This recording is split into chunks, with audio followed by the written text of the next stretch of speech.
ঢাকার ধামরাইয়ে গত সপ্তাহের তুলনায় সবজির দাম কিছুটা হেরফের হলেও মশলা, চাল ও মাংস বিক্রি হচ্ছে একই দামে। ধামরাইয়ের বড় বাজার, কালামপুর, ধানতাড়া, হাতকোড়া, বারবাড়িয়া, কাউলিপাড়া, বাথুলি বাজারে খোঁজ নিয়ে জানা যায় করলা বিক্রি হচ্ছে ৮০ টাকা থেকে ১০০ টাকা কেজিতে, টমেটো ১০০ টাকা থেকে ১২০ ও শসা বিক্রি হচ্ছে ৪০ থেকে ৫০ টাকায়। গত সপ্তাহের তুলনায় প্রতি কেজিতে ২০ টাকা কমে আদা বিক্রি হচ্ছে ১৪০ টাকায়। রসুনের দাম ১২০ টাকা অপরিবর্তিত রয়েছে। এছাড়া পেঁয়াজ ৭০ টাকায়, কাঁচামরিচ ১৮০ ও আলু ২০ থেকে ২২ টাকা কেজি দরে বিক্রি হচ্ছে।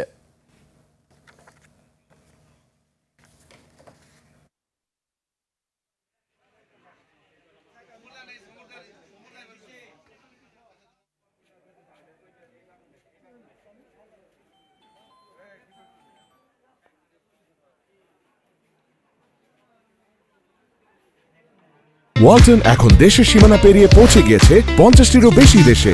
ওয়ালটন, ঘরে ঘরে, বিশ্বজুড়ে।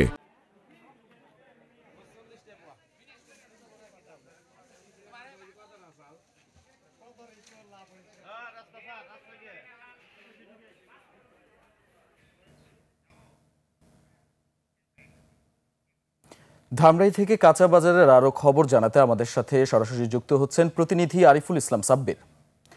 সাব্বির, বাজারের সরবরাহ আর দাম কেমন দেখছেন আপনি? দীপু, আপনাকে ধন্যবাদ। আমি কিন্তু এই মুহূর্তে রয়েছি ধামরাইয়ের বারোবাড়িয়া বাজারে। এই বাজারে কিন্তু আমি সকাল থেকে ঘুরে দেখেছি যে যে নিত্য প্রয়োজনীয় পণ্য, সেই পণ্যের সরবরাহের কিন্তু কোনো ধরনের কমতি নাই। তবে আমি কিন্তু বিক্রেতাদের সঙ্গে কথা বলেছি এবং ক্রেতাদের সঙ্গে কথা বলেছি, তারা আমাদেরকে জানিয়েছেন যে বাজারে কিন্তু যে নিত্য প্রয়োজনীয় পণ্যের মূল্য সেটি কিন্তু কিছুটা গত সপ্তাহের তুলনায় স্থিতিশীল রয়েছে। তবে এটিকে তারা সহনীয় পর্যায়ে দাম বলে কিন্তু তারা বলছেন না। আমরা বিভিন্ন দোকানে ঘুরে দেখেছি এবং আমরা দেখেছি যে বর্তমানে কিন্তু ২৯ জাতের চাল বিক্রি হচ্ছে ৬০ থেকে ৬৫ টাকায়, চিনি গুঁড়া চাল বিক্রি হচ্ছে ১৩০ থেকে ৪০ টাকায়। এছাড়া আটা কিন্তু বিক্রি হচ্ছে ৫০ থেকে ৬০ টাকা করে প্রতি কেজিতে। এছাড়া মসুর ডাল বিক্রি হচ্ছে ১০০ টাকা করে এবং রসুনের দাম কিন্তু অপরিবর্তিত রয়েছে, পেঁয়াজের দামও কিন্তু অপরিবর্তিত রয়েছে।